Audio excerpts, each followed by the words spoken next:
പ്രിയപ്പെട്ടവരെ, ഒരുപാട് ആളുകൾ പറയുന്നൊരു വിഷയമാണ് കുട്ടികളുമായി ബന്ധപ്പെട്ട പ്രശ്നങ്ങൾക്ക് വേണ്ടി, അതുപോലെ ഞങ്ങളുടെ സ്വന്തം പ്രശ്നങ്ങൾക്ക് വേണ്ടി ഒരുപാട് ആത്മീയ ചികിത്സ നടത്തുന്ന ആളുകളെ സമീപിച്ചു, ഒരുപാട് പണം ചെലവഴിച്ചു, ഒരു ഫലവും ഉണ്ടായില്ല, ഒരു മാറ്റവുമില്ല, ഒരുപാട് പണം വെറുതെ പോയി എന്ന് പറയുന്ന ഒരുപാട് രക്ഷിതാക്കൾ.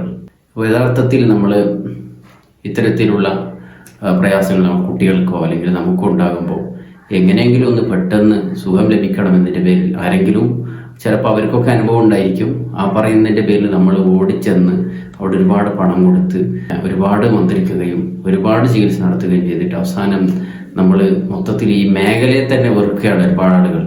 ഇനി ഈ ആത്മീയ ചികിത്സ തന്നെ ഖുർആനിനോടും അതുപോലെ അസ്മാഉൽ ഹുസ്നയോടും ഖുർആൻ തെറാപ്പി ഇതിനോടൊക്കെ ഒരു വെറുപ്പ്, വിശ്വാസം നഷ്ടപ്പെട്ടു പോകുന്ന അവസ്ഥയിലാണ് ഒരുപാട് ആളുകൾ അനുഭവം പറയുന്നത്.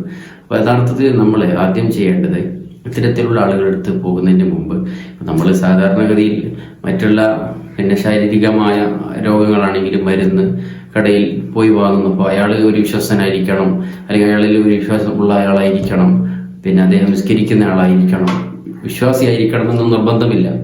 അത് യഥാർത്ഥത്തിൽ ആ രോഗത്തിനുള്ള മരുന്നാണ് അയാൾ തന്നതെങ്കിൽ അത് സുഖപ്പെടും, സംശയമില്ല. ഇപ്പൊ ഏതൊരാളും നമ്മൾ വെള്ളമായി കുടിച്ചാൽ നമുക്ക് ദാഹം മാറിക്കിട്ടും. അതുപോലെയല്ല ഈ ഖുർആൻ ചികിത്സ, അസ്മാ ചികിത്സ എന്ന് പറയുന്നത്.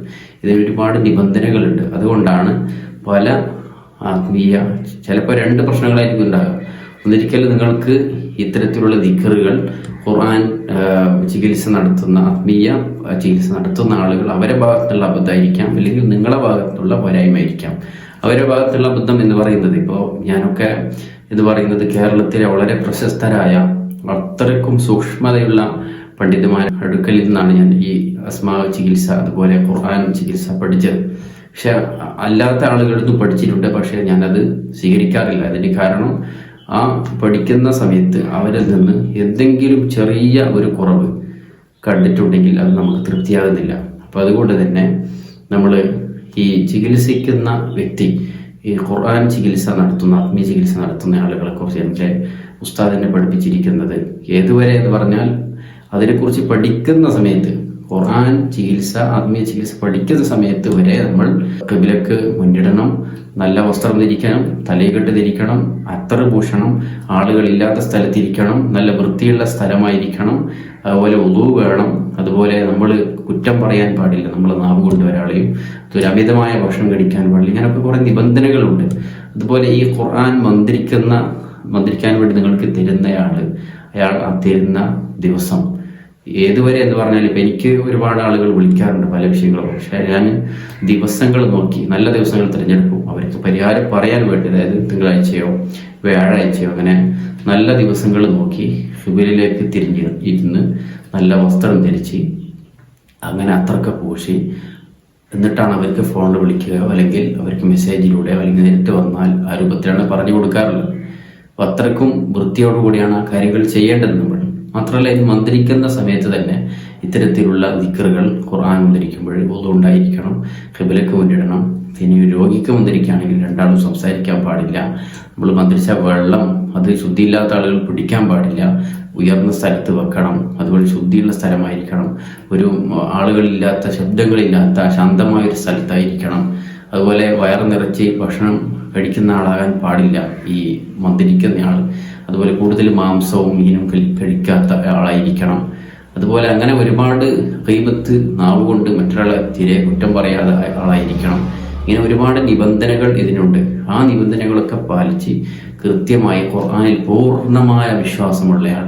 രണ്ടാമതൊരു കാര്യമുണ്ട്, ഈ മന്ത്രം നമ്മൾ ഒരുപാട് തങ്ങന്മാരടുത്തും അതുപോലെ ഒരുപാട് ഉസ്താദന്മാരടുത്തും നമ്മൾ പല രോഗങ്ങൾക്കും ചെന്ന് മന്ത്രിക്കാൻ വേണ്ടി വാങ്ങും. പക്ഷെ അവർ ഓതാൻ വേണ്ടി തരും, പിന്നെ മന്ത്രിക്കാൻ വേണ്ടി തരും. പക്ഷെ നമ്മൾ വീട്ടിൽ വന്ന് മന്ത്രിച്ചു ഒരു 7 ദിവസമോ 14 ദിവസമോ 21 ദിവസമോ 40 ദിവസമോ, പക്ഷെ എന്നിട്ട് മാറുന്നില്ല. അതിൻ്റെ കാരണം ഒന്ന്, അതിൻ്റെ ആദാബുകൾ ചിട്ടകൾ പാലിച്ചിട്ടില്ല എന്നുള്ളതാണ്. ഞാൻ പറഞ്ഞ ചിട്ടകൾ പാലിക്കണം. അതോടൊപ്പം തന്നെ ഏറ്റവും പ്രധാനപ്പെട്ടതാണ് ഖുർആൻ വൃത്തിയിൽ അതിൻ്റെ തജ്വീദിൻ്റെ നിയമങ്ങളനുസരിച്ച് തെറ്റില്ലാതെ ഓതാൻ അറിയുന്ന ആളായിരിക്കണം. അത് വളരെ കുറവായിരിക്കും. അതുകൊണ്ടാണ് ഫലം ലഭിക്കാത്തത്. മറ്റൊന്ന് അതിൻ്റെ അദബുകൾ പാലിക്കാത്തതുകൊണ്ടാണ്. ഏതായാലും ഇന്നത്തെ വീഡിയോ ഞാൻ പറയുന്നത് നമ്മുടെ കുട്ടികൾക്ക് ഉണ്ടാകുന്ന ഒരുപാട് പ്രശ്നങ്ങളെ കുറിച്ച് നമ്മൾ ചാനലിൽ സംസാരിച്ചിട്ടുണ്ട്. ഇന്ന് ഞാൻ പറയുന്നത് കുട്ടികളിലെ ഉറക്കത്തിലെ പേടി, ഞെട്ടി ഉണരുക, അതുപോലെ ആരെയോ കെട്ടിപ്പിടിച്ചതുപോലെ തോന്നുക, അനങ്ങാൻ കഴിയാത്ത പോലെ ആകുക, ഉറക്കത്തിൽ എഴുന്നേറ്റിരിക്കുക. കുട്ടികൾക്കുണ്ടാകുന്ന പൈശാചികമായ എല്ലാവിധ പ്രശ്നങ്ങൾക്കും ഏറ്റവും ഫലപ്രദമായ മന്ത്രമാണ് ഞാനിപ്പോൾ പറയുന്നത്. 21 ബിസ്മില്ലാഹിർ റഹ്മാനിർ റഹീം 21 തവണ.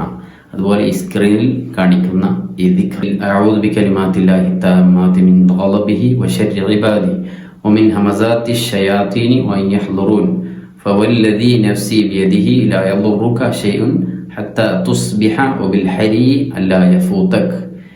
ഈ ദിക്ർ, അതുപോലെ സൂറത്തു അമ്മ, ഇത് രണ്ടും ഓരോ പ്രാവശ്യം ഒലിവ് ഓയിൽ അതിൽ മന്ത്രിച്ച്, അതുപോലെ 21 ബിസ്മിയും മന്ത്രിച്ച് കുട്ടിയുടെ പൊക്കിളിൽ, അതുപോലെ മുറുത ഇവിടെ തലയിലും പുരട്ടി കൊടുക്കുക. അങ്ങനെ 7 ദിവസം നമ്മൾ ഇതുപോലെ ചെയ്താൽ ഉറക്കത്തിനുണ്ടാകുന്ന പൈശാചികമായ പ്രശ്നങ്ങൾ ഭയം പൂർണ്ണമായി മാറുന്നതാണ്. അതുപോലെ ഒരുപാട് ഉമ്മമാർ പറയുന്ന ഒരു പ്രശ്നമാണ്, ചെറിയ കുട്ടികൾ മണ്ണ് വാരിത്തുന്നുണ്ട്, അതുപോലെ അരി തിന്നുക, അതുപോലെ മറ്റുള്ള വസ്തുക്കൾ, ഭക്ഷ്യയോഗ്യമല്ലാത്ത ഒരുപാട് വസ്തുക്കൾ കുട്ടികൾ കഴിക്കുന്നത് കാണുന്നു. അപ്പം അതിനുള്ള ഏറ്റവും നല്ല പരിഹാരം, ഇതിന് പൈക്ക എന്നാണ് പറയുക, പൈക്ക ഡിസോർഡർ. അപ്പോൾ ഇതിന് പൊതുവെ ഡോക്ടർമാരൊക്കെ പറയാറുള്ളത് സിങ്ക്, അതുപോലെ വൈറ്റമിൻ്റെ കുറവ്, കാൽസ്യക്കുറവ്, അതുപോലെ പ്രധാനമായും അയണിൻ്റെ കുറവ്. അപ്പോൾ ഈ കാൽസ്യം കൂടുതൽ അടങ്ങിയിട്ടുള്ള ഭക്ഷണങ്ങൾ കുട്ടികൾക്ക് കൊടുക്കുക, അതുപോലെ പ്രോട്ടീൻ, നല്ല നല്ല വൈറ്റമിൻസുകൾ അടങ്ങിയിട്ടുള്ള ഭക്ഷണങ്ങൾ ധാരാളം കുട്ടികൾക്ക് കൊടുക്കുന്നതോടൊപ്പം ഇതിന് ആത്മീയമായ ഏറ്റവും നല്ല ഒരു പരിഹാരമാണ് ഞാൻ പറയുന്നത്. സ്ക്രീനിൽ കാണുന്ന ഈ ആയത്ത്, ലഖദ് കുന്ത ഫീ ഗഫ്ലത്തിൻ മിൻ ഹാദാ ഫകശഫ്നാ അൻക ഗിതാഅക ഫബസറുക യൗമ ഹദീദ് ഫർജിഇൽ ബസറ ഹൽ തറാ മിൻ ഫുതൂർ ثم ارجع البصر كرتين ينقلب إليك البصر خاسئا وهو حسير. അതുപോലെ يا ذا السلطان العظيم يا ذا المن القديم احفظني من الآفات والعاهات. ഈ 2 ആയത്തും ഈ സ്ക്രീനിൽ കാണുന്ന ഈ ദിക്റും അരി തിന്നുന്ന കുട്ടികൾക്ക് ഒരു കടലാസിലോ അല്ലെങ്കിൽ തകിടിലോ, നല്ല കട്ടിയുള്ള വൃത്തിയുള്ള കടലാസിൽ എഴുതി ആ കുട്ടികൾക്ക് കെട്ടുക. അരയിലോ ഇവിടെ കയ്യിലോ എവിടെയാണോ കെട്ടാൻ പറ്റുന്ന സ്ഥലത്ത് കെട്ടിയാൽ, അല്ലെങ്കിൽ ഉറങ്ങുന്ന ആ ഭാഗത്ത്, തലയുടെ ഭാഗത്ത് എവിടെയെങ്കിലും കെട്ടിക്കൊടുത്താൽ ഇത്തരത്തിലുള്ള അരി തിന്നുന്ന പ്രശ്നം, മണ്ണ് തിന്നുന്ന പ്രശ്നത്തിന് ഏറ്റവും നല്ല പരിഹാരമാണ്. ഇതുപോലെ ഒരുപാട് കുട്ടികളുമായി ബന്ധപ്പെട്ട പ്രശ്നങ്ങൾ, അതിനുള്ള പതിവുകൾ നമ്മുടെ ചാനൽ നമ്മൾ ചർച്ച ചെയ്തിട്ടുണ്ട്. ഇനിയും ഒരുപാട് വിഷയങ്ങൾ സംസാരിക്കാനുണ്ട്. നിങ്ങൾ നമ്മുടെ ചാനലിൽ ധാരാളം ആളുകളിൽ എത്തിക്കാനും സബ്സ്ക്രൈബ് ചെയ്യാൻ മറന്നു പോകരുതെന്ന് പ്രത്യേകം